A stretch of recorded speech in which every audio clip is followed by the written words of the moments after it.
Welcome, everybody, to Brown and Browner, the Week 2 NFL edition, if you will. But as we take a moment away from sports, we'll touch on something that's come up in the last few hours. And unfortunately, we're at this point in time in society where we've got more trouble again. Yeah, this is another sad day for all of us. And I want to stress that. I think people forget we are the human race first, and people can have opinions and you can have differences, agree to disagree, but it should never come down to anything like this. Charlie Kirk was someone who was teaching people about politics, the Republican side of politics. And regardless if you believe in that or not, that should not have gotten him killed. Someone should not have been as bold and as brazen as whoever did this to sit on a rooftop and gun someone down because they're speaking their thoughts. They're not hurting anybody. They're not doing anything wrong or illegal, but because you might not agree with their thoughts, you just shoot them. What if we become a society of that? That's the difference of us being a civilized society and an uncivilized society where we just go with our animal instincts. If I don't like something, I will just hurt it. The United States at one point was seen as the quote-unquote gold standard in the world of freedom and the ability to speak freely, think freely, and everything else. At this point, I'd say over the last 30 years, that's far from the case. I think there's other countries that are far exceeding that ability to have that freedom or that right than what the United States has these days. You're persecuted for having said whatever it is. I understand that people are going to have differences. And as time goes on in the history of man, there's going to be more differences in thoughts and everything else, but that doesn't stop people, that shouldn't stop people from having the ability to voice their opinions, have an open dialogue, which, honestly was kind of the premise of Charlie Kirk. He went to college campuses, he spoke his mind, he engaged in debate, lively debate, entertaining debate, frankly, from what I've seen and heard and everything I've kind of followed on both on and off during the presidential cycle and now and everything else. And I thought it was great for young America to be a part of that and understand that that's the foundation for democracy, is to debate, discuss, come up with the best thought for the greatest amount of populace, and then execute on that. And it's sad to see someone of not just him, but even just someone so young have their life taken away for having literally practiced what we've preached in America for over 200 years. And it's just, and again, this goes back to the simple fact of what gives any human the right to take another person's life? I don't care who you are. 100% agree with you. We don't have that right. And I just want to note, for those people who are fanatical or very supportive of religions and politics and things like that, I don't care what you believe. It's not my right to stop you believing what you believe in, or even trying to maybe influence others with, a dialogue. What I don't ever have the right to do is to take that right away from you and in your life. And as you mentioned, no human being has the right to take another human being's life. And I don't understand, me personally, I don't understand how you get to that point. I might dislike you, but there is nothing in this world that would ever make me think that I should kill you, unless you did something to my family directly. That might be the only.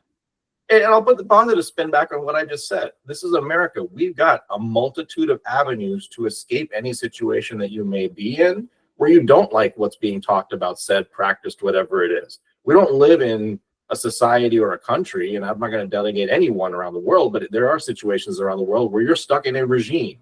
You're stuck in a one-way thing, and unless you follow it, you are persecuted. I get it. We're supposed to be better than that. Right. This is America. I'm sorry, but that's where we have these avenues. If you don't like what somebody's saying, step away, go your own path. And we have that ability here. Right. So again, what gives you the right to want to stop someone else or have to stop someone else from voicing their concerns, voicing their beliefs, whatever it is? Because that's the whole intent here, is to have that open frame and open dialogue, to live as you want to live without any persecution. Right. And if you have a different opinion, voice it. Be at that place, have your own booth, be out in front of the school and say, hey, this person's speaking, and let me tell you the truth about the things he's saying and from my perspective. And you're free and welcome to do that. Yep. Yeah, to just take someone's life like that, and it's not the person that you're impacting. Imagine this: someone Yes. comes to your cousin, your father, your son, and they decide to kill them. The hurt goes way beyond just that one death. Yep. And you've impacted so many families negatively, and more importantly, or no, not more importantly, but as important, I think that you've also given others the idea that this is okay to do. If I don't like something, pull a gun out and shoot it. Right. What Is that, example are you setting for future generations? yeah. So is that what kind of society we want?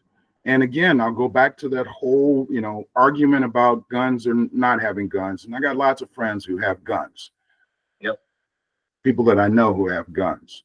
But I can tell you this: guns have never killed people by themselves. If someone has to pull the trigger, and if you don't give someone the gun, the 10-year-old sitting on the corner who's mad and immature and so immature they don't know how to handle their anger wouldn't have the ability to shoot someone. The person who did this obviously had some kind of military background, at least in my mind. They wouldn't have the ability to do this. And I'm sorry, you can't argue against that, because it would be a lot harder for somebody to do something this horrific if they didn't have a gun in their hands. No, exactly to that point. And I unfortunately gets kind of buried in the lead story this morning, behind the fact that it was Charlie Kirk getting shot yesterday, 9/11 today. You had another school shooting, and I'm reading this verbatim from the news right now. 13-year-old boy who may have idolized previous mass shooters has been arrested after the police found a large collection of guns and mass shooting scenario writings at his Washington State home. Police were notified Friday afternoon about the boy who allegedly had school shooter ideations, yada, yada, yada. And that's just the situation where a person was found to have a gun collection. Unfortunately, there was an actual school shooting at Evergreen High School in, I believe it's Colorado, again. And in this case, he shot, let's see, it looks like the student dies after shooting himself and killed two students. The three lives lost after having the availability of guns. And this was a revolver. So obviously a heavy, regardless of what side of the whole gun debate you're on, hey, we need to get rid of, high powered rifles and everything else, or we need to get rid of guns outright, or whatever the stance is. Guns are guns. Like my colleague just said, guns kill people. Period. Speculation on that situation one way or the other. And again, I brought this up, I think, on a previous discussion we had. If not, I've talked to my colleague here before about this. I don't care what side of the aisle you're on in terms of the gun stance. Take an action. We're going to go I'm going to guarantee it right now. These three things happened in these last 24 hours. In 30 days, will any action happen? No. Regardless of the side? No. All we're going to have is rhetoric, banter, yelling, screaming. In fact, yesterday was the best example. Charlie Kirk gets shot dead. The House floor hears about it in Congress in D.C. They try to have a moment of silence to reflect on it. And there was apparently a call in the House by, I forgot which senator or which House member, to say, hey, we're going to have a quick moment of silence and a vocalization of that moment of silence. There was argument between our legislatures. On whether or not we should take that moment of silence? Yeah, stay classy, DC. I don't care what side of the aisle you're on. How pathetic is that? How pathetic are we in society to where we can't even recognize humankind and its sensitivity in any moment? I don't care what political side you're on. And that's where we are in this country. Anything tragic happens, we have no action. Zero. It's rhetoric for 30 days from the highest voices and everything else. Hey, we'll do this, we'll do this. Nothing. We have seen no change since I was a kid till now, and I'm 44 years old. And you're older than I am, and you haven't seen that change. And I haven't seen that change either. All I've seen is more and more stories about shootings, whether it's a kid picking up a gun in their own house and shooting themselves with it, or something like this, which affects so many. And I'm with you, and my partner said it well. Do something. Go out and try to make change by putting your time, effort, and your comments in play. So maybe someone would hear it and it could help them, I guess, move with the movement and get this to change. We need change. This is becoming so commonplace that as my partner just mentioned, there are 2 other stories hanging out there that we don't even hear about. And it's becoming a daily kind of story. Is that what we want to be, to represent who we are as a nation, who we are as a people? And I'm going to speak just specifically to the USA. I mean, this is a problem across the world, but specifically in the USA, I am sorry. You are okay to not like something, but it is not okay to feel like you can take action. Like the kid who shot the United Healthcare executive in New York. You know, we don't even hear about that anymore. Nothing's coming. That's been buried. We forgot about that already. And that's what we are. We're in the moment. Oh, yeah. And then nobody does anything and nothing ever changes. And then we sit here and we have more and more incidents like this happening that impacts more and more people. What if it's someone you love? What if it's someone you know? Here's another, I guess, more broader example. Yesterday, I'm watching the news, and they've got people obviously on both sides of the aisle on TV giving their take and their apologies and everything else. I get it. There are people, and I'm trying to make it political, but even on the Republican side, people came out yesterday, and I don't know if you saw the sequence of events. You know, the shooting happened. They supposedly got a person in custody. They had to release him because it wasn't part of the crime. Same thing. They got a second person captured. FBI captured him. It wasn't part of the crime. Released him. So they had to retract their thought that they had captured the shooter or anything of that sort. Republicans came on the news last night and said, okay, A, FBI, you need to get your shit together. So that's one. But 2, more importantly, think about this. We're in a place right now where, I don't even know the best way to put it, but United Healthcare, that's the reason I came up with this thing. United Healthcare, we've forgotten about Luis Mangione. This happened, 6 months, 8 months? I can't even remember how it goes. We haven't talked about long ago. Yeah. It came out with the example against the FBI to say, look, we haven't even talked about the guy that tried to take a shot at Donald Trump when he was, running for president. We forgot about that guy too. And we forgot about the guy that took an attack on him at the golf course. Right. We're going to forget about the guy that went after Charlie Kirk, as far as I'm concerned. I'm going to be very bold and say it. Right. We haven't heard or seen any action, truth, anything in all of these things that have happened, especially the school shootings. I mean, that's a whole broader thing. And some of those unfortunately happen where, the shooter dies and all that. But I'm sure that we have forgotten about other situations where we have a shooter that, either hasn't been caught or wasn't properly, or was detained and we've never heard from him again, that kind of thing. There's a lot of stuff going on there. So it's sad that we're in that state of affairs where this is normal. And I jokingly said this with a parent last night. I was at a school event, and I was like, okay, you have summer and then you have shooting season. Because that's what it's come to for students these days. It has. And this is happening on every campus across the nation. This is not even at the college level. We just mentioned this is a 13-year-old kid who's enamored with people who are shooting up schools and decides he wants to have this. He thinks that he's going to become somebody in history by killing people and having it become a news story. That's how he wants to impact the world around him. Something is really, really wrong. And it's beyond, it's something we need to discuss that's beyond even the idea of guns. Where do people get to the point? My mom taught me differently. As much as racism as I've incurred in my lifetime, as much as people have hated me for no reason other than the color of my skin, not the content of my character, I have never once thought, hey, you know what? I'm going to go get a gun and kill somebody. Right. So I think there needs to be, in today's world, seem to be less and less concerned with mental health, in the sense that people who are dangerous and have mental health issues have access to all of these things that can hurt people. Yes. There should be a way to stop that, which won't eliminate the problem, but reduce the issues. It can limit it. It can limit, and then that's a first step. And like you said, some action. That's all we're asking for. I don't even care if it's just to that point. It limits the probability at the end of the day. Take that step. I don't care how minor it is. I don't care how major it is. Take a step. Whatever will reduce the probability of any other violence, any other hurt in the world. Because like you just said, okay, we see this as a bigger stage, someone of significant figure getting shot or affected. At the end of the day, they were a father, they were a mother, they were a son, they were somebody. That's exact to someone else. And they're just as hurt now. You put that pain on them, and they will never leave. That won't leave them for the rest of their lives. Yep. And imagine the impact to that family. Here's somebody who is a provider, who is someone that, you know, their children look up to, that they rely upon, and you've taken that away from them. I don't know if anybody, I mean, I think most of the world, unfortunately, has seen some of the gruesome video that's out there from this event and what happened. And I honestly, I didn't want to take the step to do it because I think it's just hurtful for everyone to see it. But imagine these kids. I think you've got 2 young daughters that are still very, very young. They're going to grow up and they're going to see this video of their son, of their father getting blown away. Put that in your head for a second. Does anyone, I don't care who you are, does anyone in the world ever deserve that? No. It's as simple as that.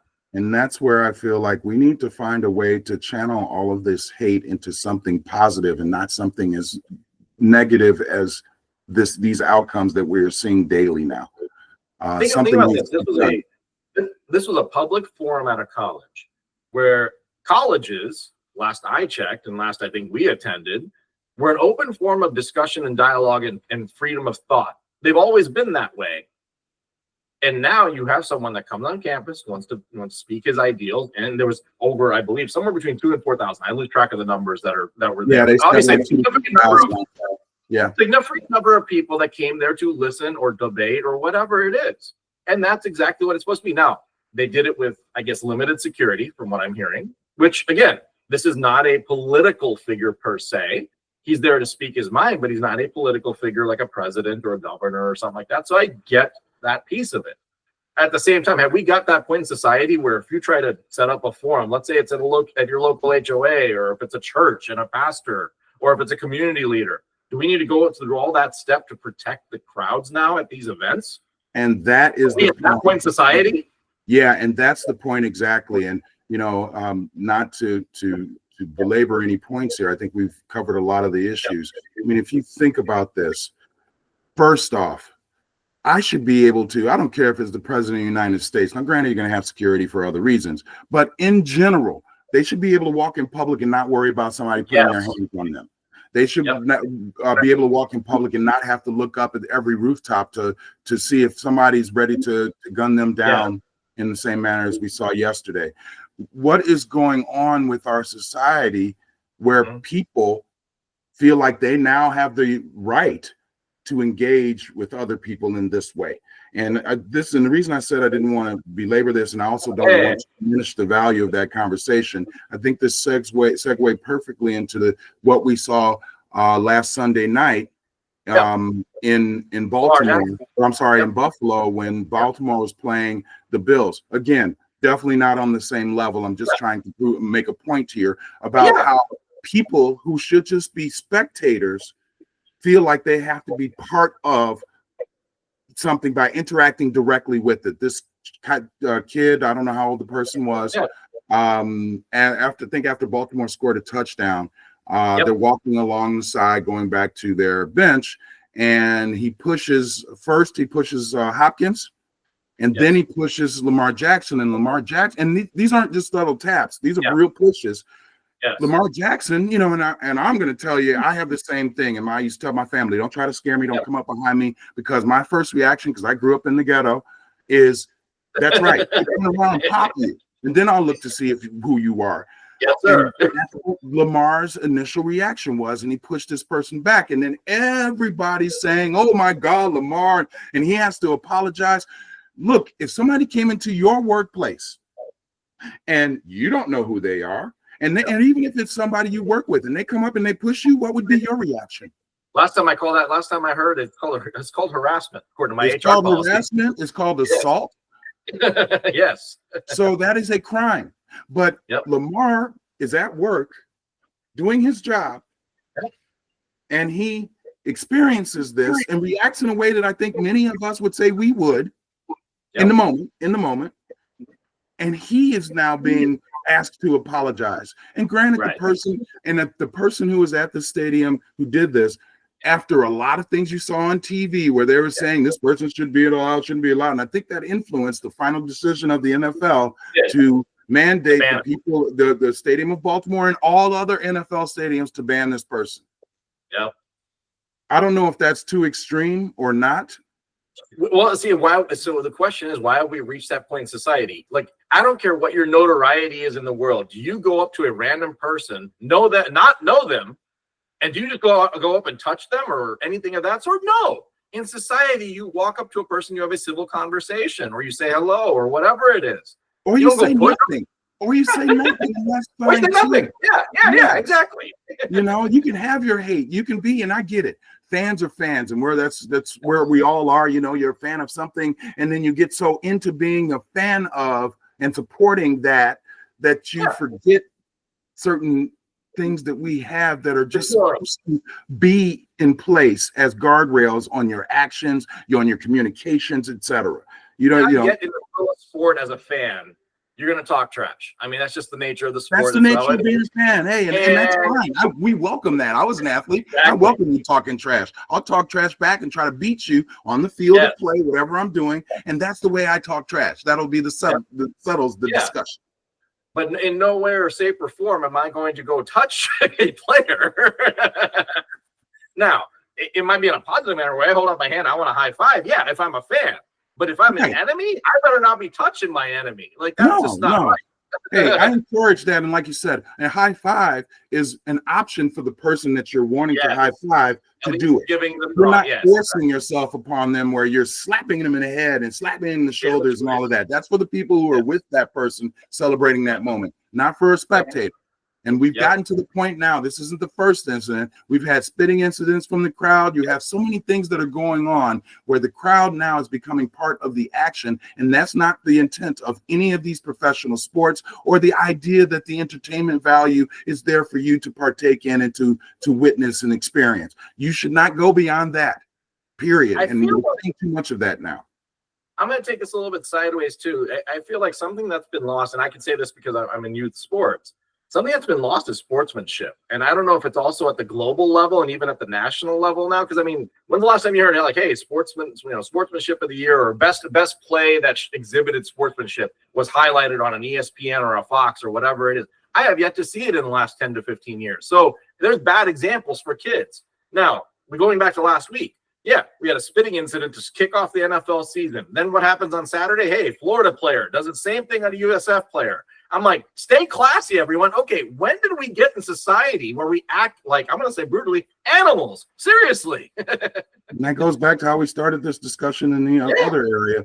It's this, where are we as a people? There is to be some concern about this, because if you're not watching, we're trying to tell you it's happening everywhere. And we see where people are not, I guess, exhibiting what we call being a civilized race. We're not exhibiting the behavior of civilized people. We have gone beyond the idea of respect to the point of my feelings and my desires trump everything else that should happen. Versus we. Yes, absolutely. We used to be a society of we. We are not there anymore. Hey, dare I say, this is just me. I'm a grown ass man. And to this day, I still think about what would my mom do to me if. Yes, absolutely. You know, hit the nail on the head. This comes from history and raising. Absolutely. You know, and today's kids, let's give them a timeout and all this. You know what? If I did something wrong, my ass got whooped. Yes. Period. And guess what? When you feel that, and I'm not saying this is right or wrong, this is just the era I grew up in, but when you feel that, it gives you, as a child, it gives you an immediate sort of like alarm, like, I know that if I do, this is going to be the result of it. This is what's going to happen as a result of my actions. I had a good debate with some fellow parents, and it wasn't like a debate either. I think a lot of them were on the same page. We're sitting there listening to our administrators, school administrators, and all that, and they're like, "Hey, we're going to be handling it this way because what if this happens?" We're so concerned about other people's thoughts that we forget that we need to handle a situation directly and head on one way or the other. And the reason I say that is, okay, let's say a kid says something bad, whether it's school, whatever it is, you discipline or you teach that, well, you make it a teachable moment.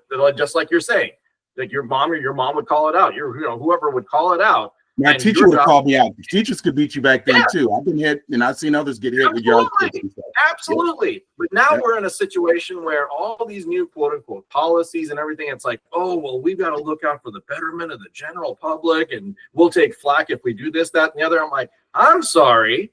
This isn't a we situation, because the two people involved in the conflict is what matter, not the 10 other people and their perception of it. And there are, yeah, I could care exactly. less. Well, and I think we do a lot of that, and And that's it's sort taken of away where from we discipline, are. is my argument. Yeah, it's Yeah. taken away from discipline. And that's it. It's like, oh my God, so when you're disciplining your child, you shouldn't do that. You should do it this way. You do what you do as a parent. I'm not trying to tell you how to parent your kids, but at the same time, the reason they said spare the rod and spoil the child is because if you don't teach them, and again, I'm not saying being abusive in the sense of sending your child to the hospital. I'm saying just put in their mind that there are consequences to their actions, and what's right and wrong. If you do this, this is wrong, and here are the consequences of those actions. There's a joke in my household. We've got extended cousins and things who are a little bit less disciplined in life and all that. And the running joke between my grandparents and other senior folks in the family is the reason that myself, my brother, and a few of my cousins were a little bit more, I guess, kind of, in the frame of like discipline and whatnot. It's because we had a quote unquote fear factor of discipline when we were kids. Not a physical one, but at least we respected the decision or the thoughts of someone above us, a parent, a grandparent, whoever it is. And that's the reason we behaved in such a way to make sure that we don't delineate in a bad fashion. Whereas some of these other folks, it was random rampant city, whatever you want. And by the way, if you do something bad, we're not going to tell you it's bad because we don't want to hurt your feelings. Right. Little 8-year-old Mikey or 7-year-old Danielle, we don't want to do that to you because that. And to your point, it has nothing to do with physical fear. It has to do with the fact that we believed in something called respect. Aretha Franklin said it best. And you know what? You're 100% on. And that was what I meant. I still respect my mom enough that I don't want to swear around her, and I definitely don't do anything. I live my life as a way to show that how much I love her and respect her, because I want to be an example that she would be proud of.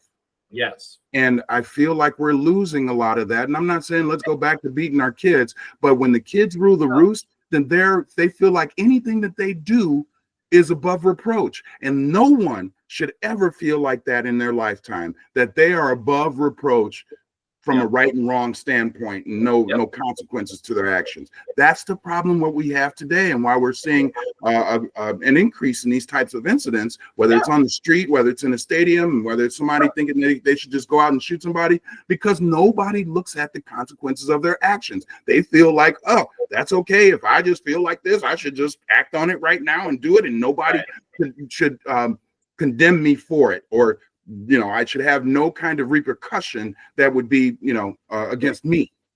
That's wrong. That's wrong. If it just becomes that, then everybody who has the most guns and the biggest people on the street are the ones that are going to rule. That's what's supposed to happen. Like, if you're big enough to beat me up, then therefore you're right and I'm wrong. That's supposed to be how it works. We need a societal reckoning at this point, because it is getting out of hand. Not just from the perspective of what's happened in the last 24 hours, but I mean, just what you said. We're seeing this more and more I'm going to make it more indictment, like amongst this latest generation of, kids, adults, everybody in society. There is a lack of decorum. There's a lack of need to be civil. There is a lack of respect. There is a lack of a lot of things. And honestly, that's what's causing us to become astray from I wouldn't call it a standard of living that we want to go to aspire to, because everybody's got different ideals on that. But more or less, what separates us from the animals? What separates us from below us? What makes us civilized? And I'll say this to add to what you said, because I agree with you 100%. Also, I think a main thing is no one holds themselves accountable. Exactly. You need to hold yourself accountable, right or wrong. Hey, I did this, and yes, I might not have been the best thing I did, but hold yourself accountable. Nobody holds themselves accountable. We want to blame everything else in the world for the actions that we do, and find ways to justify our actions versus just saying, you know what, that was wrong. Yeah, and see, and this thing. Okay, so let's go back to the example of the UHC CEO getting shot. Okay, we got somebody in custody that admitted to the crime and is now going to hopefully be persecuted at some point in time, which now it's taken over 8 months. I still don't understand why. Been a while. Come on, people. All right. Now, all we've done is go back and circle back like, oh, well, he probably had it coming to him because his company did X, Y, Z. We are so, I don't even know what the proper word is, like ingracious, uncivilized. I don't even know what the proper word is to describe the fact that you don't accept responsibility. That's what I'm getting at. It's the exact same point. Like, the end all be all is someone shot a person in cold blood without any justification. I'm sorry, that is where it ends. You could believe whatever else you want around it. At the end of the day, this person needs to be persecuted for having done the crime of this thing for no reason. End of story. Simple as that. Yeah, I mean, we always search to find the reason for. Yeah. Why did you do that? Fact. I get and that. That's okay, but you cannot, I don't know, give them a free pass. Yeah, exactly. Because the person that they did it to, you don't like.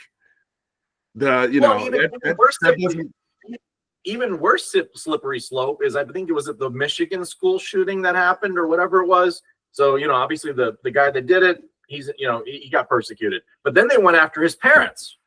And then his parents were found guilty by association.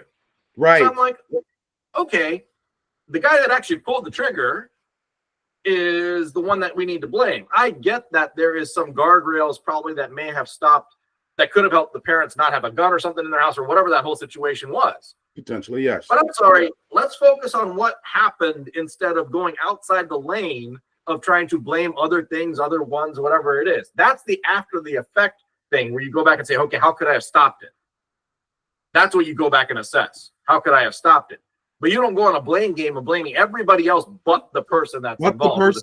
And that's the problem. We always seem to find someone else at fault or something else that's at fault versus just calling it what it is. Self-reflection. Yeah, exactly. So no, it's a sad point in society that like I said, I hope that there's some sort of reckoning, especially now that it's happening to quote unquote even more prominent figures. And I hate to say, I mean, this is the worst example. And think about this. Charlie Kirk got shot yesterday. We had the school shooting that we just talked about. We talked about the other kid that had the gun incident. Today's 9/11. I'm sorry, I haven't even heard anything. Like, it's a significant point in time in this country. Yes, it has been 25 years, 25, 24 years. I get that. Think about that one. 3,000 innocent lives lost. All on a whim that somebody thought, hey, let's go disrupt the market. Let's go do something because I don't like this other country and its beliefs or whatever it is. And to this day, we still have never heard a truth about what happened that day. I hate to say. And we never will. Heck, we didn't even hear the truth about Kennedy. We didn't, so that was, in the early 60s. So, we're not, it's unfortunate, but I feel like part of what's leading to what we're seeing today is the idea, and I hope you're listening, people who are in charge of the country today. We need to educate our youth. We need to educate. History is important because if you don't talk about history and the ills and the bad part of history, we are doomed to repeat it. And I feel like if we're not educating people on the real, important subject matter about being a society, about how we are civilized and differentiate ourselves from the animals, and how we should interact with each other to make us a real human race versus a race of people that just hate each other, we're going to always be like this. And don't get me wrong, people think we're going to eliminate racism. Racism will always exist.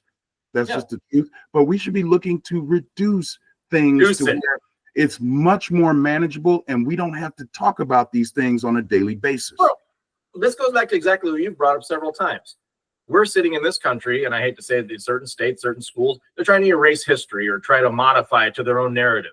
I'm sorry, but like you said, in Germany, in Europe, they teach history for what it was. Exactly. There was a bad period. Now, guess what? There is no other bad period because people are learning that this was a bad period. And we call it a bad period. We don't make it a paragraph within a whole chapter that said, and there was slavery, or and there was this. They don't do that there. And even to this day, they still protect synagogues. They still are respectful and appreciative of the change in thought by the whole nation. Open about it. Yeah, open about it. It's like, hey, this happened. We get it. We've done this to rectify it, and we're going to move forward and become better. Yes. It's not, hey, we're going to bury the lead, not teach it, and then, hey, other society or other future generations probably won't even know about it, and guess what? It'll repeat itself. Exactly. And that's my the threat. That's the whole idea of history and knowing where you came from to understand how to impact in a positive way where you're going.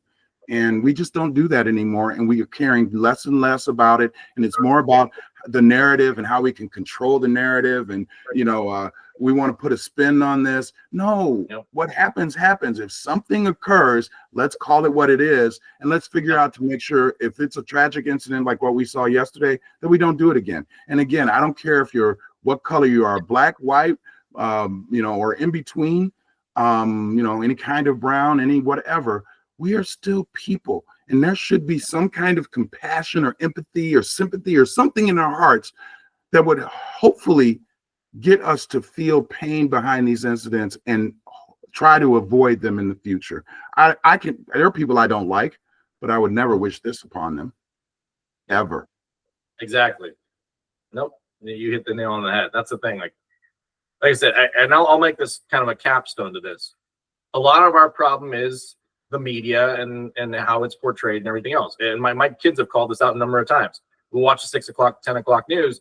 The lead stories are murder, murder, murder, murder, murder. Yeah, I live in Baltimore. I hate to say it. That's just the truth of it.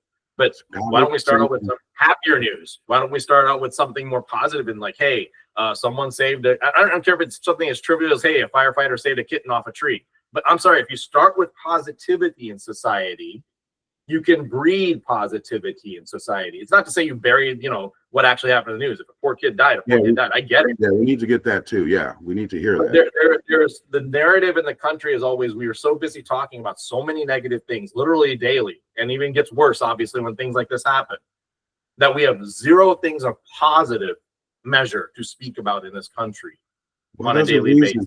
But what is the reason behind that? And this isn't just happening now. It's happened throughout, the history of reporting. I think there is a way they want to control society or have society feel through the reporting. And it isn't about me being positive, Not everything's going to be positive. So I don't know how I feel about positive versus negative being shown. But what needs to happen is it shouldn't be that everybody is living in fear of. Right. I have an incident with somebody important to me, and this person, she's in love with this person, and this person's parents are racist for no other reason. They came from Europe, came over here. They are racist. We are doing okay, and I made sure that I taught my kids the same values that my mom taught me. We're not violent. We don't hate. Might not agree with you, but I'm not going to hate you. And this parent told their child that they didn't want him to be dating, someone important to me because of the color of her skin. Oh my God, what people in Chicago, they're black. You know what that means? They're all like this. But that's because they see the news and that's all they see. So they don't see any positive stories to say, oh, and that's how I've lived my life throughout my whole life. And my wife was actually commending me about this the other day when we were talking about certain things that had happened, again, prejudice and such. I have never, I guess, looked at myself as anything other than a person. Yes, I'm black and people have described me as that, but I don't see myself as that. I don't even know, when I look in the mirror, I don't know what I look like because I don't see myself as anything more than a person, not a color or whatever. I've always lived my life to promote the best example of my race. So the people who've never experienced anybody and only looks at the news, they don't know anybody who looks like me. I want them to show them I'm no different than you. You're no better than me, but you're no worse than me either. And I am should be treated as such. And you should respect me because look at my actions and how I am. They probably never have had that. And I try to make every single person that I meet, I try to interact with them in a positive way. So they leave with a positive experience. So hopefully the next black person they see, they use me as a point of reference, not somebody else or something else. I echo the exact same sentiment growing up. Yeah, I'm Indian, but guess what? I grew up in Kansas. I could tell you every redneck thing that I've ever done in my life, and you wouldn't believe that I'm Indian. I'm sorry. It's just the reality of it. I've gone mudding. I've chewed jaw. I've welded. I've done everything you could think of. All right. I love it, man. We're going to have to discuss some of those things offline. That's the thing. Like, you look at me, and you see I'm an Indian and all that, and it's no different. People see you as black, people see you as African American, and they make presumptions, and they're like, Oh, they don't know that this guy's done this, this, and this, and this is how he lives his life and everything else. For all you know, I could be wearing a straw hat, driving an F-150, and working on a farm. Like, you don't know that. Like, Right. you know. But unfortunately, we are so judgmental as a race of people, or the human race. We forget that my experience might be similar to yours. Whether I'm poor white or rich white, or poor black or rich black, or poor brown and rich brown, we still are people, and we have very common and similar traits. And that's the problem we have as a human race today. We're so focused on trying to point out the things that are different about us and say it's bad. That's bad because it's not like me. They don't believe in the same beliefs that I do. You don't watch the same things I do. You don't live the way I live. You have your choice to go hang and do what you want then. Stay out of the other person's lane. Simple. But don't condemn them for being something that you don't even know what they truly are. They might be the person that saves your life tomorrow. They could be the person, like, people don't know, hey, I do walk the old lady across the street and go shop for my neighbors because they're too old. I do that. You know why? Because I would want somebody to do the same for me. And that's just the right thing to do, is to help each other, to make us all be a better race of people, human race, but more importantly, to provide positive instances in each person's life that makes them a little bit better and a little bit happier. That's how my mom taught me. I draw upon a great example. I think it gets brought up during Thanksgiving every year, and I think this is now almost like 20 years strong. I forgot what news outlet I saw it on first, like way back when, but it's been repeated every year, thankfully, as a reminder during that time of year. There was an old white family. She used to contact all of her family to try to get them together for Thanksgiving. So she would call them, because you have an old school, phone book and everything else, and would call them. She accidentally misdialed one day. This is 20 years ago. And she thought she was calling one of her relatives or her friends or whatever to invite them over for Thanksgiving dinner. It wasn't that person. It was some other kid that happened to be younger by like 20 years, African American, not traditional white. This lady was from like Wilmington, North Carolina, like, rural South, and had no idea, but they struck up a conversation. And sure enough, she invited him and his whole family for Thanksgiving for every year for the last 20 years. And they've been able to bridge since ever since.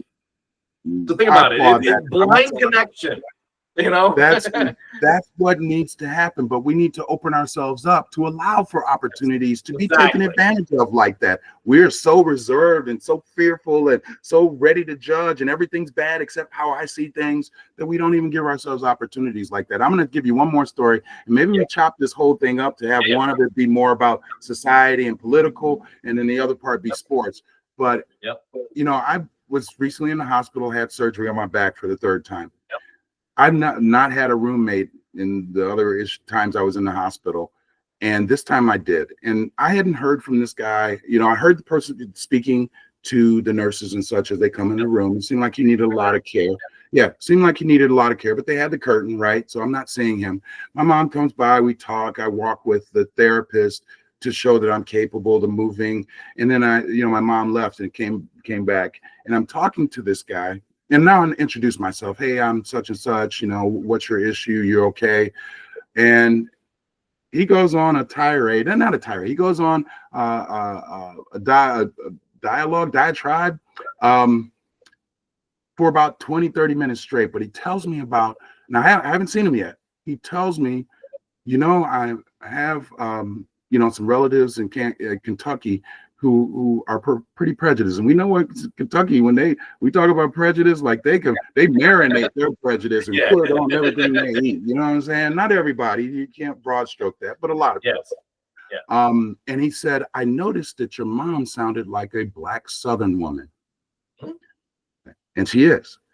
And then he went to go on to say, and I was going across the street and these two Black kids helped me. And my relative said, oh, why you allow them to help you? And he said, they're trying to help me. They're good people. No, they're not, because they're Black. And he then started to say stuff, and he used the N-word at least 6-7 times. Got real comfortable with me, right? The first time he used it, it was like, ooh, and he used the thing where blank please, and it was appropriate for the conversation. But when he said it, it sort of smacked me across the face. And I'm like, okay, I'm in this bed, but I could walk over there and just lay on your ass and you'd be in trouble. But he said that, and I let him go, and he kept talking. And the more we talked, the more I got where he was, what he mentioned, and then he started revealing more about himself. He said, by the way, I'm 3/4 blind. I'm also gay, and all of these things. And honestly, to me, all of those things, the blindness and being gay, that's just the situation that he has to deal with. It shouldn't define how I see him. He's still an equal to me, and he's still a person. He has feelings and concerns and all those things. So I let him talk. I could see that he was sort of lonely. Nobody was there to visit him. And I let him talk. And you know what? I bet just having that dialogue really helped him, because he has no one to talk to, and he was able to speak freely. He talked about being gay. He even came up with gay superheroes, like for the Marvel universe. So like I said, he went on for a while. He had like a gay superhero for every superhero, and he described their super hero ability. And usually it was sort of sexual and gay at the same time. I was a little embarrassed when some of the nurses came in. I was like, oh gosh, I don't know. But honestly, here is a guy, he said some things right in the street, he would have been hurt because it would have never happened that way. But I allowed him, I gave him an opportunity, and it was an opportunity for us to engage. And I bet I felt better for it, because it was like, man, the things he told me, I felt bad for him. He shouldn't have had to go through the life he has gone through. He reminded me of Steve Martin. He was the one white kid in the black family, like in The Jerk. Yep.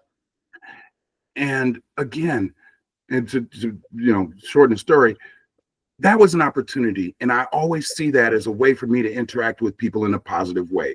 We had that engagement, and I hope that it helped him feel better about himself, and maybe interacting with other people who look like me. Even though he couldn't see me much, I walked around the curtain to see how he looked. He was an older white man, a little younger than me. But again, my point behind that is, give yourselves an opportunity. Let's not just immediately react to emotion. And I could have easily said, you used the N-word, and I'm an N, so let's just do this, That's not how you're supposed to react. Let's give a moment. Let's make sure we understand all of the factors and variables involved in any interaction before we actually act and react. You had a modern life Plato's cave allegory, which is pretty cool if you think about it. Like, seriously, the blinders are on, you got a shadow going on, It really was. And honestly, he was a really good man who's had a hard life. He's very outspoken, but I'm sure that a lot of people never listened to him. So I gave him an ear because that's all he needed. And I bet that if we just did that for each other, maybe we can learn a lot more about each other, and the hate would be reduced, because now you're starting to get more context around the why and the who, versus you just coming up with that in your own mind of what you think I am.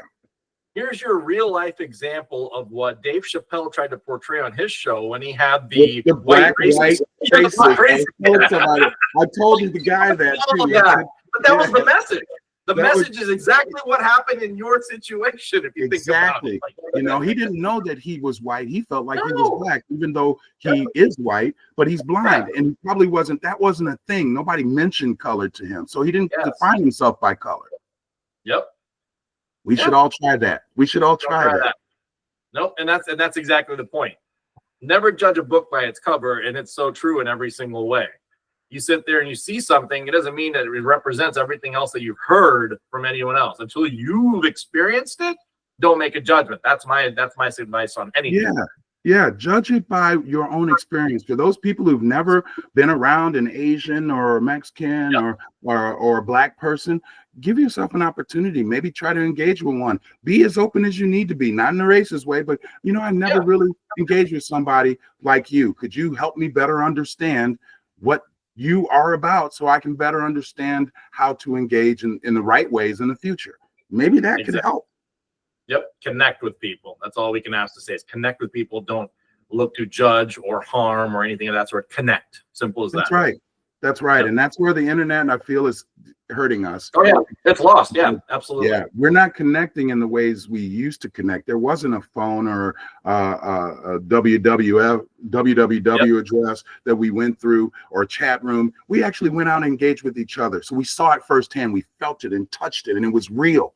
And I think that's what we need more of. People are hiding behind the internet, and you're judging and doing all of this because nobody's seeing you, right? You got that anonymity, and you feel like you can just be as ignorant as you want to be. And I think we need to stop some of that, because it's pulling us apart. It's not bringing us together. It is. On that same note, like I said, not to take away from everything that's happened and everything we've discussed here, but speaking of bringing people together, that's what sports does, hopefully. Love that. Hopefully. And it doesn't matter who you are. It doesn't matter what your gender is, what your race is. We sit next to each other. We could be the biggest races in the world, but love each other for that 3 hours and then go in our separate ways, you know? Yep, absolutely. You could have a room full of opposite team haters in a bar, but you know what? They all get along and they have some fun with it. Absolutely. So that's all we can ask for. That said, NFL Week 2. Here we go, baby. We're going to kick it off tonight with a very exciting game. Well, let's recap Week 1. So some of the things that we saw in Week 1, I guess the first thing is the very first game, everybody expected a blowout. We ourselves expected a blowout. We ourselves expected it. While the Eagles still won, I know as a competitor, you know, and I feel it too, moral victories sort of suck.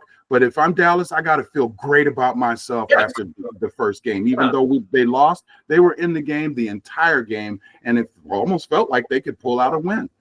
It's funny that if you look at the statistics, Philly barely passed on the outside. It's as if like Dallas's, corners were somehow a threat when all we've talked about is Dallas defense sucking, basically walking into the game.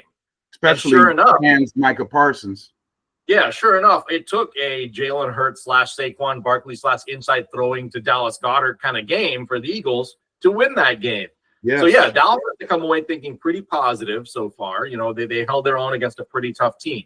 Well, obviously, what happens over time? Jerry Jones, I'm sure, was popping champagne. He's like, yeah, see, I was right about Micah and everything else. No, we'll see, boy. Yeah. That's just one game. Yeah, one game does not make a trend. Sorry. Well, and that's what's funny, and we all do it. Yeah, we're going to do some of that even now, probably. But it's funny how the results of Week 1, people are, oh my God, the Chiefs aren't even going to win their division. Oh my God, Dallas might have a chance in the division. Oh my God, everybody on the Dolphins should be fired. Which that part might be true. That might have to be true. Yeah. Oh my God, Aaron Rodgers is the 30-year-old Aaron Rodgers because he beat the Jets and he looked good in doing it. It's 1 week. Stop jumping off the rooftops, big people. It's only 1 week. Next week, if you win, that's just 2 weeks. Wait until you get to the middle of the season, and you can sort of see it. Talk to me in October. Talk to me in October, and we'll talk about how the season's going for all these teams. But until now, we'll call each game for what it is. So, Game 2, our beloved Chiefs, it didn't help that, Kelsey takes out Xavier Worthy on play 1 and just, at that point, your entire game plan goes to shreds. Not to say that, Xavier Worthy was a centerpiece, but I'm sure that a lot of focus was put on the fact that we are going to use our number 1 wide receiver. I don't care who you are on a game that. Yeah. I have to say, I like the fact that Kelsey came on and he said, that was my fault. I'm the vet. Yeah. I should not be running into players. You'd be surprised. There are many other players. We talked about accountability. He held himself accountable. Other people would not. Now, the Worthy, maybe you need to put on a few more pounds, too. I'm just saying. Yeah, dude's a little lightweight. Yeah, dude's a little lightweight and always been that way. For Kansas City, I think this is going to be an interesting make or break this week because now you're going back home. You're back in front of your fans. You are playing the Eagles, which is a huge matchup. Now, this is where the game planning will obviously change because of the personnel that you have, but that's where these coaches have always shined for the last 5 years. Spagnuolo's scheme. Andy Reid's figured out a way with the players that he's had. So I think we're going to see a very close game this weekend. I don't know if the Chiefs are necessarily going to pull it out. I'm rooting, and I'm still going to bet for them to pull it out. I think the Eagles will still have to prove something to me. The Eagles are still great. Don't get me wrong. I think they still are the best team probably in the NFL. Despite what the odds makers say with the Bills, the Ravens, and everything else. I think position by position, the Eagles are the most loaded team. Because on every line that they have a star player, which is scary. I would have to agree. To see a Super Bowl winner come back the way they are, they should still be the favorites. They're going to be a tough out. This is a revenge game for Kansas City to some degree because they got beat down in the Super Bowl, and our Chiefs don't take beat downs. They don't, and our fan base doesn't at the end of the day either. So that's impressive. So, but going back to Brazil, honestly, I think the Chargers looked great. I think they executed really well on offense. Yes, we've had our own holes on defense and everything else, but Justin Herbert looks solid, and his receiving core looks solid. Even though they're young, he knows how to use them.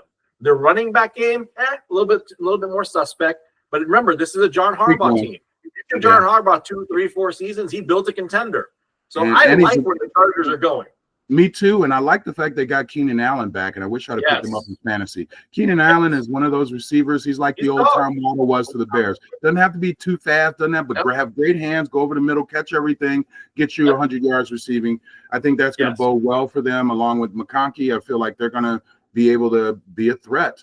Will they win the division? No, I'm still thinking the Chiefs win, and regardless if they win or lose, if they lose and they go 0-2, I'm not that concerned. One, that they will make the playoffs. Two, that they will be still a contender for the Super Bowl. Like I said, talk to me in October. I don't care if the Chiefs are, and this could very well happen. They could be 0-4, 0-5, given their stretch of teams that they've got to play over the next few weeks. We got the Ravens, we got the Bills. I mean, we got all sorts of tough matchups. We could be 0-4, 0-5. Yeah, that's a little bit of a panic, but guess what? You're still not at full strength. Yeah, you're not at full strength, and that's the thing. Like if you talk about a team walking into the playoffs, all you need to do is get hot the last 6 weeks. So as long as you can sneak in and get hot, you can contend with anybody in the league, other than your top flight teams, which we'll get to here in a second with the Bills, Eagles, and Ravens, and all that stuff. Hey, how about this matchup? So Thursday night, last Thursday night, we had a really good matchup. This Thursday night is the same. Actually, two teams that I think are going to be fighting at the top of the NFC and potentially making it to the Super Bowl. Is Washington is in Green Bay. It's funny, Green Bay gets to start off 2 games at home against 2 tough teams, but they're at home, and Green Bay is hard to beat at home. They just are. Green Bay is hard to beat at home, and honestly, if they can continue to win, they can hold serve and get home field for whatever degree of the playoffs. That makes them very, very dangerous in the playoffs. That's for sure. That said, Green Bay is one of those teams. They look okay in the first game. Obviously, they won. They beat the Lions, which was a huge win in the division for them. I still don't buy the receiving core for that team. And again, time will tell if I'm right or wrong. Yeah. But they are a solid running team. They've got good grounded fundamentals. Their defense came up a little bit better than I thought in game one. A lot better. And frankly, the Lions disappointed me more than what Green Bay impressed me in game one, if that makes any sense. I actually agree with that because exactly what you said. I think Green Bay, they have still some more growing to do. Their defense looked a lot better than I thought they would. But I'm more disappointed in how Detroit played. I mean, is this a concern because they lost basically their offensive and defensive coordinator? Is that going to be a hard thing for them to overcome? I know we're talking about Green Bay against Washington, but will Detroit be able to overcome that? And that's something we can touch on when we get to the Detroit game. Yeah, with the weapons that the Lions have, you would have expected a lot more offensive firepower than what they showed in game one. And that, again, could just be jitters from working with a new offensive coordinator. At the same time, I think people are calling for Dan Campbell to take over the playbook. And I'm like, it's game one, people. Wait, Stop. Again, don't jump out the window. Stop. It's game one. And I think with the truncated preseason where most starters don't play, that was the first time they really got a chance to really get hit and really have to do things full speed, which I think takes a week or 2 or 3 to adjust to. It does. Practice is really different than it is going full speed against someone who's trying to win versus your defensive line when you're in practice. 2 different things. But getting back to the game, seeing how Green Bay played, I'm sorry, I'm still taking Washington. I think their defense is a little bit better. I think that now they have a game under their belt. It was against the Giants. They didn't look great, but they didn't look horrible. They didn't look great, but see, I think people are kind of discrediting the Giant defense. I really think the Giant defense is really solid. Now, offense obviously sucks. I hate to say it. They have nothing going on there. They need to move to Jackson Dart and let that build up and everything else. But I would agree with that. I think the Giant defense is solid, and that's the reason that Washington was limited in how much they scored. But I think that offense is going to be dynamic over time, meaning Washington, which is why I'm picking Washington over Green Bay in Green Bay. I think it's going to be a shootout, and I think Washington will win. Yeah, I think if it is a shootout, Washington wins. If it's more of a defensive struggle, grind it out, if it's a grind game where it's going to be a difference of a field goal, that's where Green Bay, I think, has the opportunity to win here. Absolutely. Next game, we got Cowboys against the Giants, another divisional NFC East game. So this one gets interesting. The 2 worst teams in the East. 2 worst teams in the East. You're playing in Dallas, so I think there's some bit of factor there for Jerry going back home. Now, it's not to say that the Cowboys have any kind of home field advantage in that stadium because I've seen it firsthand. They don't.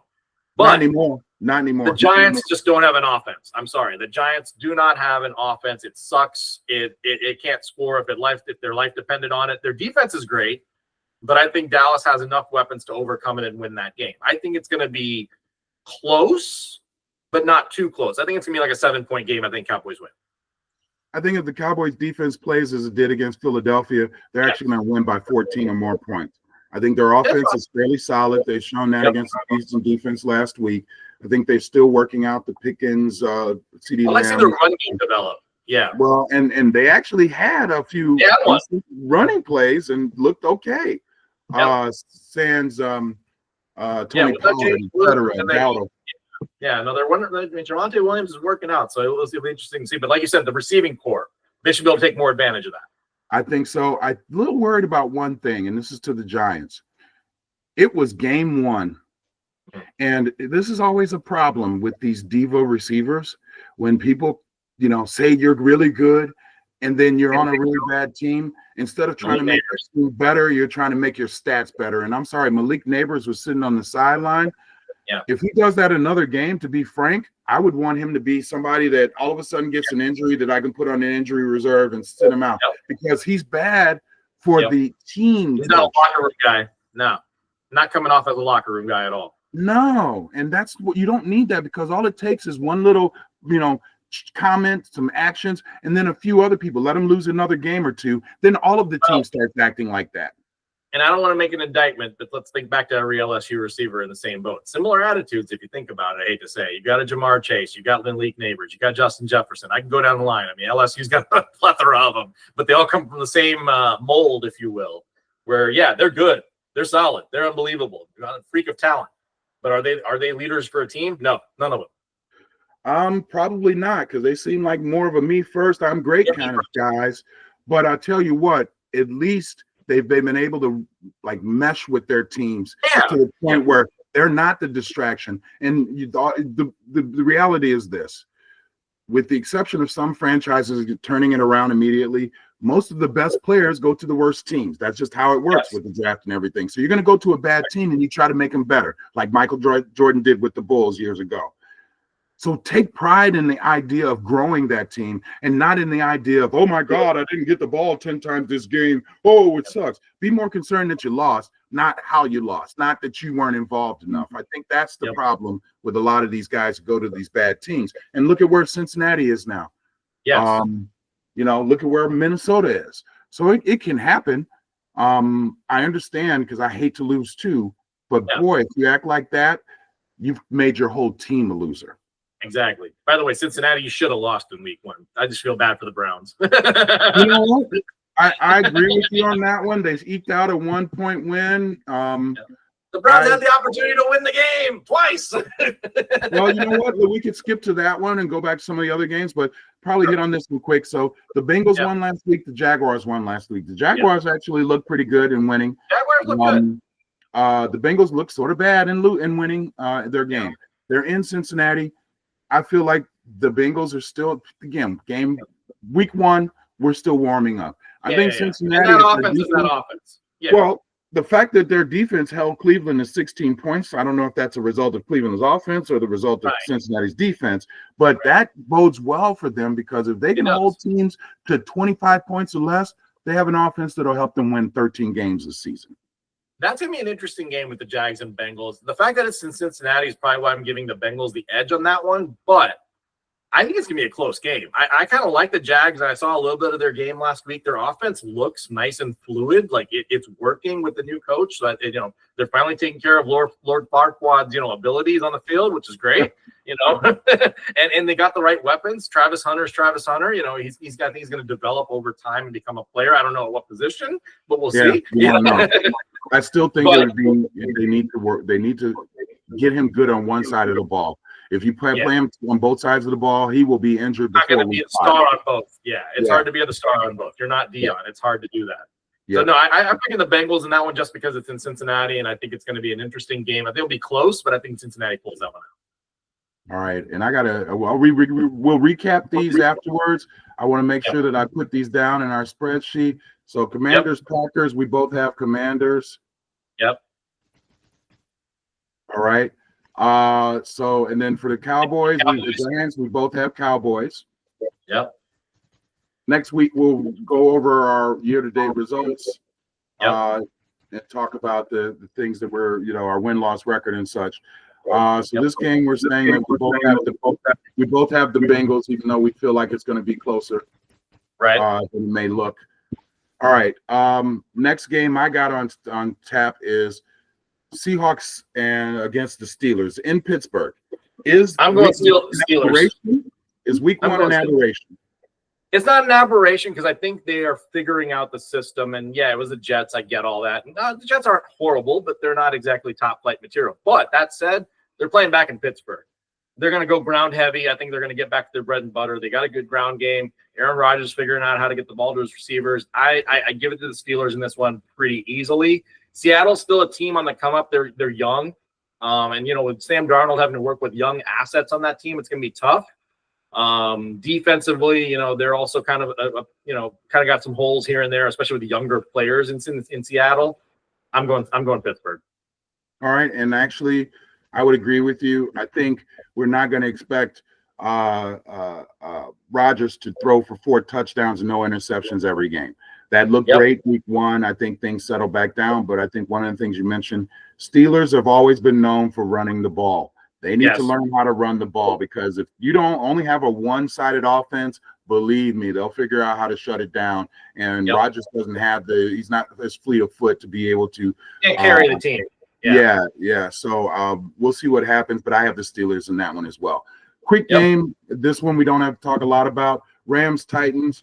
I'm picking the Rams just because the Titans are, regardless of what you may think they can become with Cam Ward, I just feel like this is going to be a rough year with them. They're going to still 3 or 4 years away from being viable. So it's going to be at this point. There's no question. Yeah, and they're not going to beat the Rams. Actually, I'm surprised that God, I'm blanking on his name, but I'm surprised that the Rams looked as good as they did. I was surprised to see that Stafford actually played because I was unsure of that, given the fact that he didn't play the entire preseason. Yep.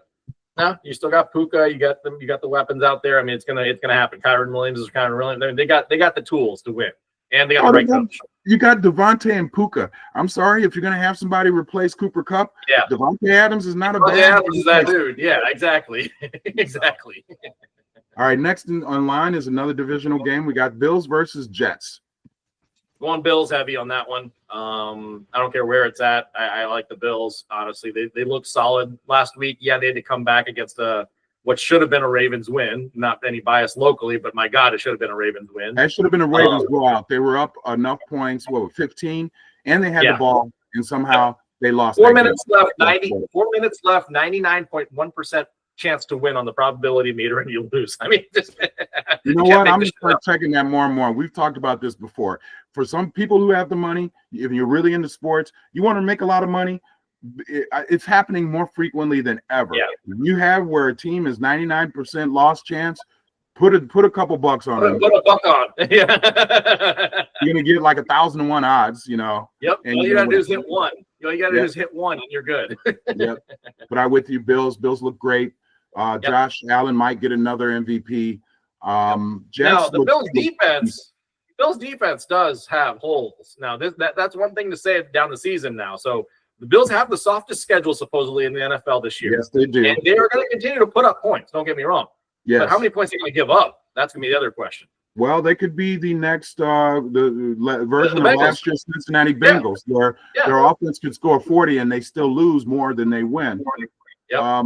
We'll see. They got lucky to win that one, but and we'll see what happens. But the Bills are definitely going to beat the Jets. Jets look a lot better. Justin Fields, I think you're becoming the quarterback that we thought you would be in Chicago with that lousy coaching. And Pittsburgh, you didn't get a chance to play. They really sort of put you behind, Russell Wilson sort of right away. You didn't get a chance to make your mistakes to be better. But I think being at the Jets, if they keep that run focused kind of offense, using him in that way and only needing to put up monster numbers last week fantasy wise. So he can thrive. He can thrive in that system. If you think about it, their best player or their best receiver, Wilson, Garrett dropped that ball after getting hit by Jalen Ramsey. If he doesn't drop that ball, how does that game change? Yep, that's true. That's true. Jets could have won that. That's very true. So Very true. all right, I got an interesting game here. It's another division game. Two bad teams in the AFC East. We got the Patriots at Dolphins. Miami. I don't know. Both teams look bad. Miami looked atrocious, in my opinion, like to the point where they don't have their locker room presence. They don't have command by the coach. They have nothing. That's where I like I like the Patriots because Mike Vrabel's got those guys kind of bought into a new system. Yeah, it's new. Yeah, it's young and everything else. But I'd like a disciplined football team over an undisciplined one. So I'm going Patriots on that one on the road. Yeah, I want to say that as cool as Miami's coaches looked, he's got to be really hot right now because he's sitting on the hot seat. They looked horrible. They lost to an Indiana Colts team that you didn't figure I actually picked them to win against or thought they would beat the Colts last week. I think what's really hurting them is what you said about the lack of discipline and going back to that diva receiver thing. You got Tyreek Hill doing Tyreek Hill shit, and it's making them look bad. And I think that it's bringing down the morale of the team. I think he's another guy that they need to try to trade him, get some value for him. And they got Waddle. And I think Tua is better than people give him credit for. I just think that they need a change. They might need to change their head coach spot as well. Crack dealer Mike needs to get his head pimp in line. You know, it's his problem. He can't get Mr. Tyreek to be controlled. They need to make moves in that organization. I think they need a coaching change and a wide receiver change to get Miami back on track. So we'll see where that goes. Yep. But having said that, I'm picking the Dolphins because they're at home. I don't have enough faith in New England despite what everybody's saying.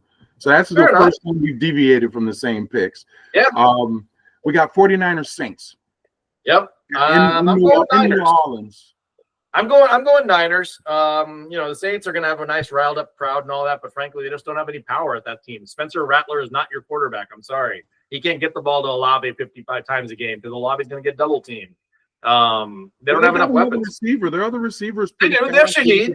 They have Shaheed. They have Olave, but the problem is you got to get somebody to get them the ball. And Spencer Rattler is not that decision, in my opinion. True. I think they're going to lean more heavily on the running game, and they got one of the best running backs in the league. I am actually picking the Saints for this reason, and this is something that I've adopted for anybody, fantasy football guys out there or ladies out there. I have the San Francisco curse. I had the first draft for the first draft pick last year in our draft. I reversed my pick in that. I picked McCaffrey. They lied about his status, and he ended up not playing the beginning games of the season and didn't look good at all. This year, I picked Kittle as my tight end. He plays one series, scores a touchdown, and now he's going to be out for a few weeks. Well, and I actually got to reverse my pick. I am actually going to go Saints, and here's why. Brock Purdy's supposed to be out multiple weeks. I just read that yesterday. And that's what I was about to get to, and I would already put down. I'll change it. You don't deserve to get that change. You wanted 49. But that's why I'm taking the Saints is because Purdy's out, Kittle's out. What's going to be their offense?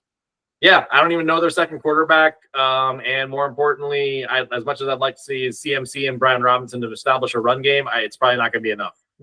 I don't think so either, especially in New Orleans, as bad as they are with the paper bag. The Saints are varsity. The Aints, they're going to win this game. I got them winning this game. Next, another divisional game. Browns against the Ravens. Purple Flock is ready. They're gonna get some revenge this week. I think they're gonna put up like 40, 45 points. It's Joe Flacco coming home. They're gonna be ready for a beatdown, unfortunately, against the Browns. And this is again revenge from last week from the fact that they failed. And frankly, Baltimore's offense is solid. I if there's one thing that I will say from last week, if there's one offense I would put my money on the rest of the year, regardless of outcome, it's the Ravens offense. That thing is a well-oiled machine right now. Regardless of Derrick Henry's fumble, like that team has so many weapons, so many different ways to hit you with that it's hard to mark up as a defense. And there's very few teams that can. I agree with you 100% on that. And that's why I was upset. Okay, Henry fumbled. That doesn't happen a lot. I think they became a little bit more conservative after they got up and stopped playing. They scored 40 points on the team, but they didn't score at all because they changed the way they were doing it. If you're going to go run the ball every time, sooner or later, people are going to get the right licks on you because they're geared up for it. Put 9 in the box, whatever. Right. Why won't you go with your offense? You have the type of offense to where you could go on 4th and 3 and make that call, and you do that, you win the game. Nothing else happens after that. So disappointed in that, but it sounds like we both are going with the Ravens. I just don't think the Browns have enough to do anything. Although this is always true with divisional matches. It's a dirty game. Yeah, this is a dirty game every year. Yeah, you just never know, because this could be one of those 17-16 games like we saw last week with the Cleveland Browns and the Cincinnati Bengals, but maybe it's the Browns that come on top. Keep that in mind. No, and Joey Flacco is back, baby. He is the Super Bowl champion from this city. So hey, you gotta love him, man. The guy's just as old as Rodgers, right? He's 40. And he's doing good things, and he's the starting quarterback, and he beat out people that, even though I'm not sure he really had any competition. Because correct me if I'm wrong, Aaron Rodgers has 1 ring, correct? The only one. So Joe Flacco has the same amount of rings. just checking here. Just checking. Yeah, except he doesn't go on retreats and ends up in caves and hang out in the dark and gets inoculated or ejaculated. Inoculated. Hey, Joey Flacco may not have the MVPs, but he's on the same statistical par of Super Bowls as this other guy. Well, and that's why nobody should ever say we're like as good as Rodgers has been. And this is like this to me in every sport. What separates you from great and Hall of Famer or good and great? It's the number of championships you win, period. Yeah, well, and again, you could be MVP in any fashion, but this is a team sport. MVP in a single sport, no problem. MVP in a team sport, your team better be good. Simple as that. Ask Dan Marino, one of the best quarterbacks in history. How many Super Bowls did he go to? He went to 1 his rookie year, and that was it. That's it. Yep. And it wasn't until the end of John Elway's career that, think about it. It go down the list. Well, and none of them are actually mentioned as the all-time greats, even though they are one of the all-time great quarterbacks.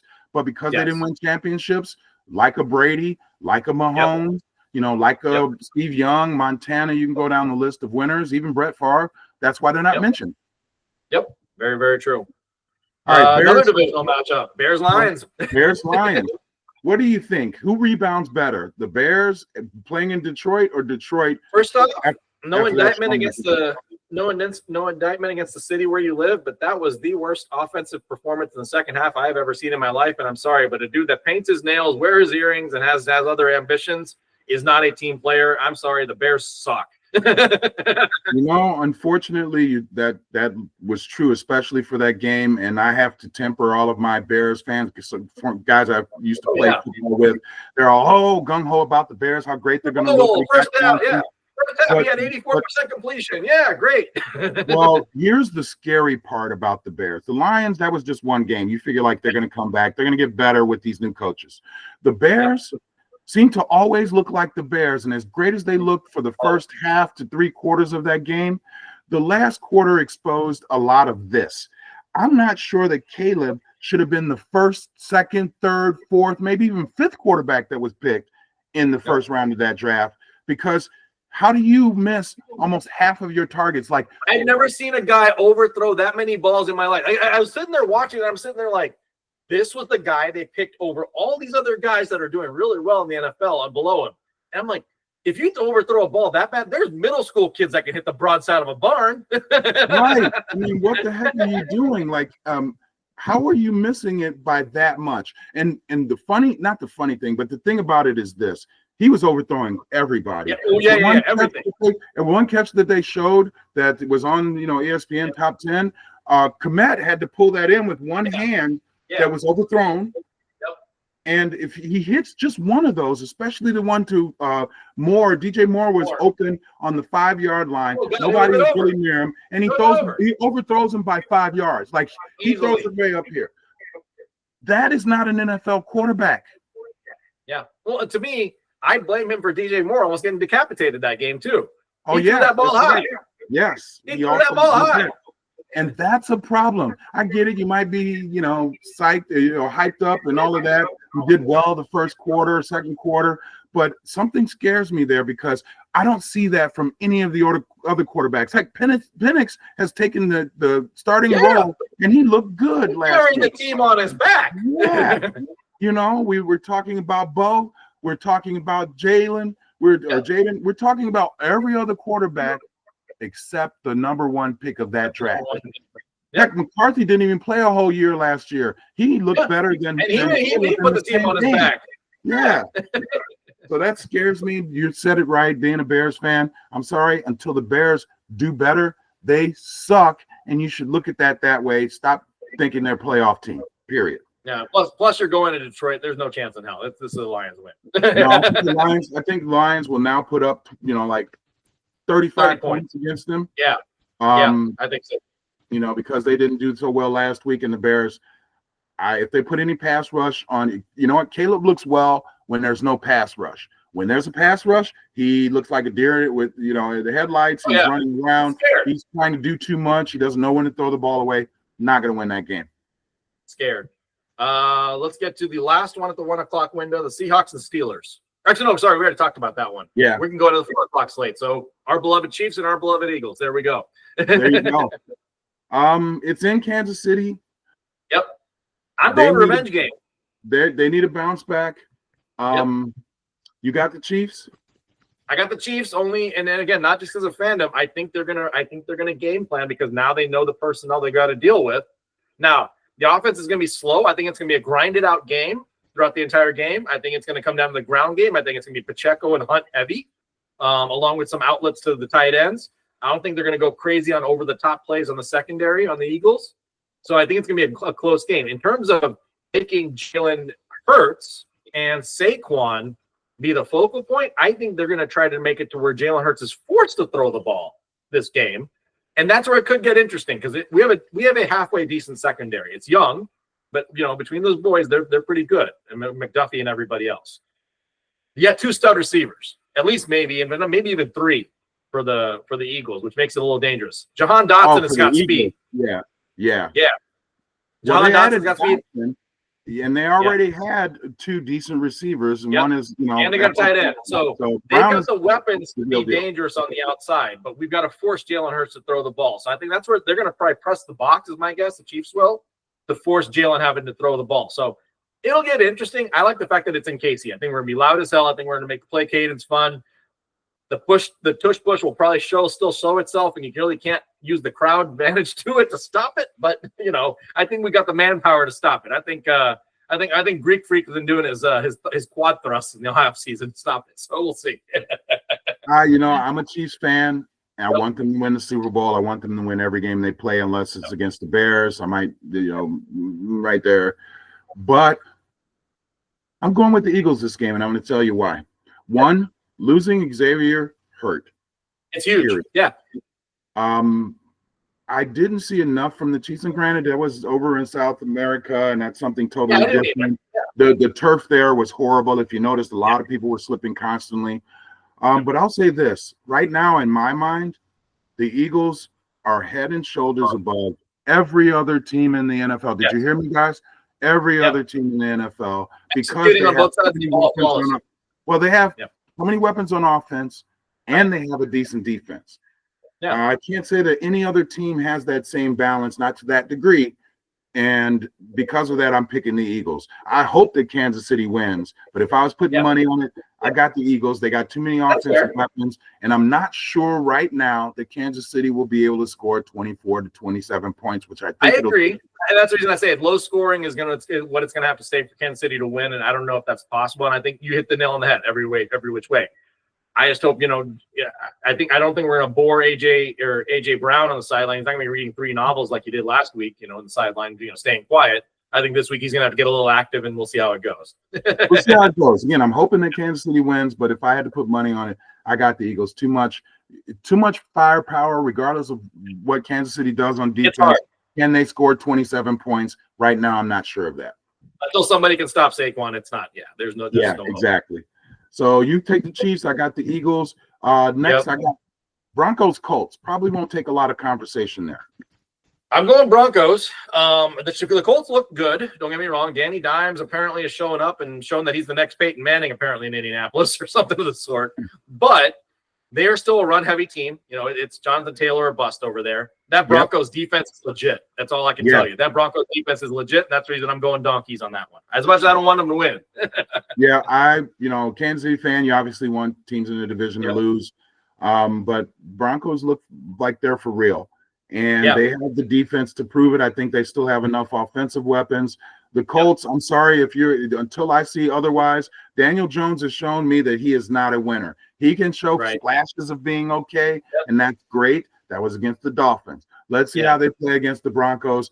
I think Danny Dimes he's run out of, you remember those old rolls, back in the day, like the roll of quarters, roll of dimes, roll of nickels, I think that he's going to be out. His roll is only so long, and I think he used most of the dimes the first week. I think he'll have like just that hard paper with the little circle on top. He have 1 or 2 dimes left. That's all he got. Yeah, it's true. I think that sums it up, to say the least. Yep. The game, I think it's probably gonna be a blowout. Panthers Cardinals. I think Cardinals smoke them. They look pretty bad against the Jaguars. I think they have a better team than that.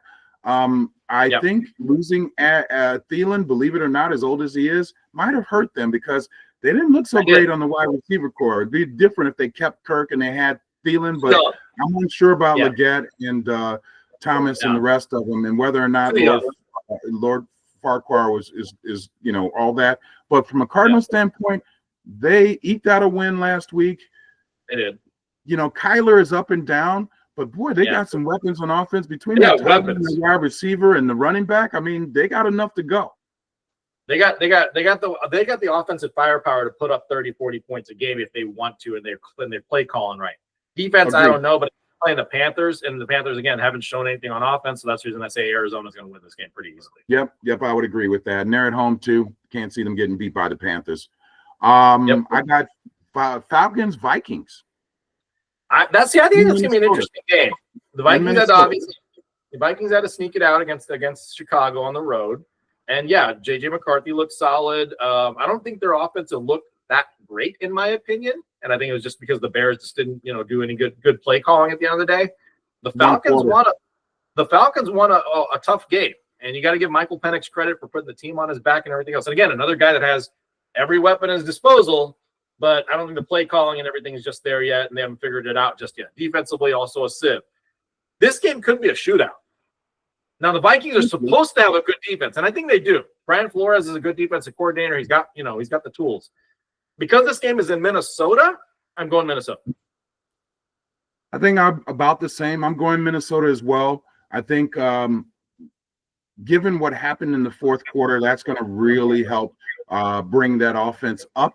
And the confidence that they'll have in their new quarterback is going to be even more. I think they're going to be able to perform a lot better than they did the first 3 quarters against the Bears. As good as the Falcons may have looked, and Penix looking like a starter, London, their best receiver, may not play because he has a shoulder injury. He went out.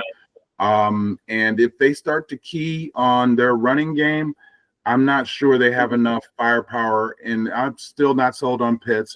I'm not sold on any of the other where I feel like they can consistently, be a threat to defenses. So until London comes back healthy 100%, I'm taking every team against the Falcons, period.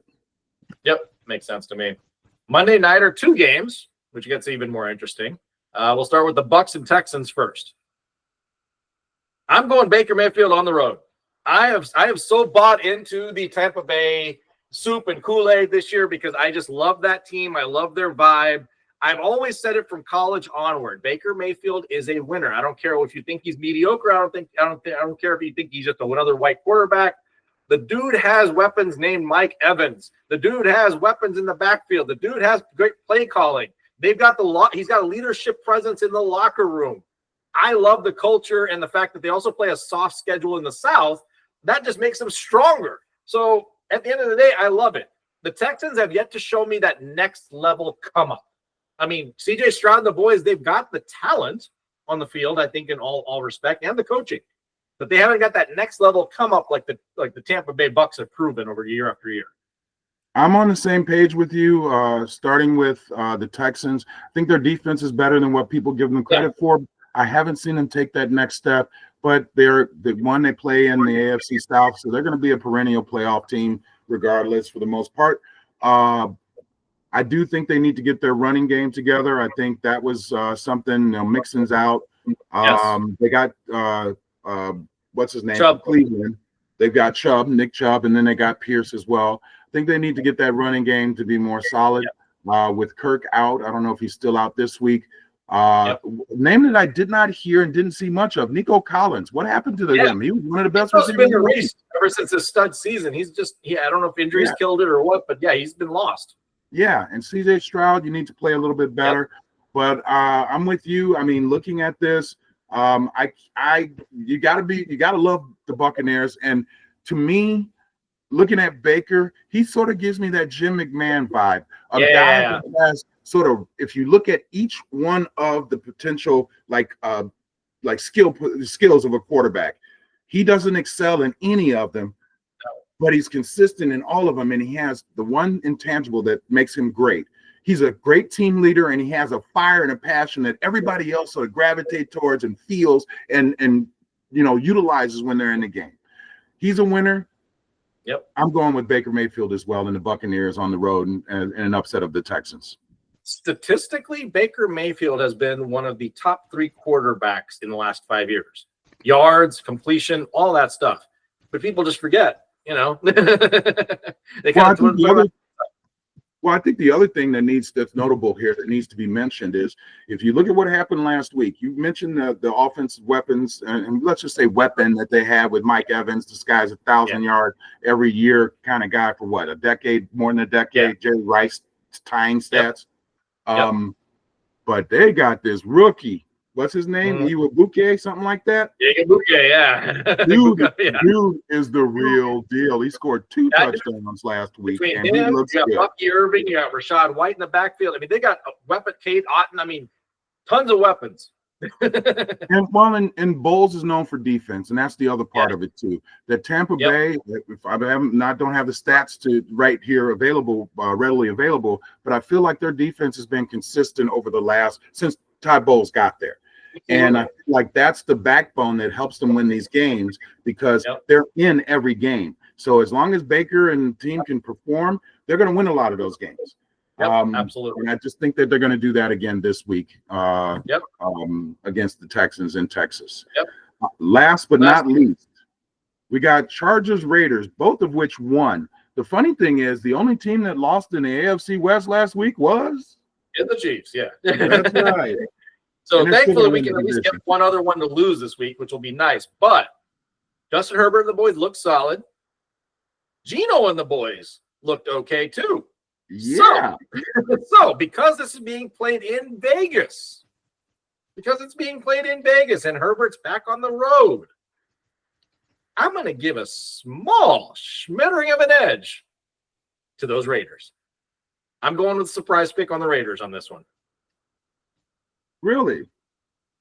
I like Geno. I like Brock Bowers. I like the fact that Ashton Janty is going to be that dude. I like all these weapon pieces that the Raiders have. Now, defense is a little suspect. I get it. But because the Chargers are now coming off dual traveling bids, if you will, first having traveled to Brazil, now they're having traveled back to Vegas, a lot of miles and stuff. And again, it's a young team. If people haven't already checked, the Chargers are relatively young. I'm going to take the Raiders on a whim, but I also understand that the Chargers defense is pretty freaking solid. Chargers are all right. And the funny thing is they're all right, but they lost what really I would define as their best defensive player. Bosa's gone, isn't he? Bosa's gone, yes. Yeah. So I think they're solid. I think their coach, see, this is where coaching does matter. I think certain teams, I'll equate it to this. People never wanted to give Phil Jackson his credit because his teams were good, but he mattered because he got them in the right mindset for all the egos and issues that they had, whether it was Shaq and Kobe or Jordan and everybody else on the Bulls and Rodman. He knew how to manage that. And Harbaugh has this infectious thing, just like Pete Carroll, this infectious way of impacting his team in a positive way, getting them to buy into his vision and being able to play at their highest level. I think that the Chargers can do that. I just think that the Raiders are going to do that a little bit better at home. And for the reasons you said, travel does make a difference. Coming from Brazil, coming back here, trying to get reacclimate yourself with your family and then doing this. I just think that the Raiders are going to pull that game out. I was hoping that you would take the Chargers because I like to have differences in our picks. I think we only have one difference this week. But I look forward to another fun slate of games. I think, one of the best things about the beginning of the season, it's sort of like when you play these King of the Hill or loser pools or whatever. You just don't know at the first 1, 2, 3 games. I don't care which game it is. Nobody would have envisioned. For a great example, who would have thought that Dallas would have kept that game to 4 points? Exactly. Yep. No one. So I love this time of year. Obviously, as you get more information, just like anything with data, you're able to make better judgment and better decisions because you have more information to reference and to come up with those decisions and picks. But right now, it's anybody's game. You never know who's going to win on which week. We could be 100% wrong and watch every one of our teams lose this week. That won't happen in week 6, week 7, week 8 because you'll be much more focused and see the trending of different teams and the injuries, et cetera, and how they play out. So, very true. What I think I'd like to do, and we can talk about this offline, is have this cut up into 2 different videos that we can post. Because I think the starting of this, because I label it usually along sport lines. But quite frankly, to our audience, we talk about everything that's relevant. Sports is what we love, and we talk about that because, as my partner said, it brings everyone together, no matter race, creed, whatever you are, gender. You like football, you like football, and you're all in just like we all are. And I love that about football and how it brings people together. But we also want to talk about the things that impact our lives. And to see someone be assassinated for doing nothing more than speaking his mind is we should be way past that. That's the stuff that's supposed to happen 60 years ago, not the stuff that we continue to see today. And I hope that there's a way for all of us as a race of humans to come up with something that shows that we truly are civilized and we can rise above this, I don't know, this world of hate that we're currently in now, where people feel free to do things, harmful things to other people and feel like they're above reproach and they don't check themselves. I would check myself every day because I could be an asshole every day. But that's not how we should be with each other. It's not necessary. And on that note, I'll also say this, apparently the shooter's still at large. Can we work as a society to solve this? It'd be nice to actually get some closure to something that happened so tragic. I mean, we've had, like you mentioned earlier, we still have yet to talk about the things that have happened in the past and actually fix something from them. Let's actually do something this time. 100% agree. And the other thing, I still will say it every time, not trying to take anyone's rights away, but guns do not kill people until people have guns in their hands. And that's what kills people. And the other part of this, and we don't want this to be forgotten, we're looking at children that are also living in the same kind of fear every day. Is that what we want our children to grow up? That kind of society that they're so fearful they don't want to go outside? That used to be relegated to just the ghettos. But now it's everywhere. Yep. Nope, that's exactly it. On that note, like I said, it's a somber 9/11 once again. We remember the tragedy that was obviously 24 years ago, but at the same time, we need to be better as a society. So as you move forward this week and onward, think more positively. I think that's our takeaway here. Just think more positively and try to be better people. Positively impact your area, the people you're in. And I think lastly, just remember, we're all in this. Let's think more comprehensively about what this means and how do we look as a society? Make your mark by doing something to make it a better world around you. Yep, absolutely. On that note, we will be back after this week. We will recap our fun sports picks and hopefully are not talking about any bad news, but only positive news going into next week. Yep. Make it positive, keep it positive. Do something nice to someone who doesn't look like you. That might help to impact the world in a really positive way. Well said. Well closed. All right, partner. Peace out. Talk to you soon. Boom.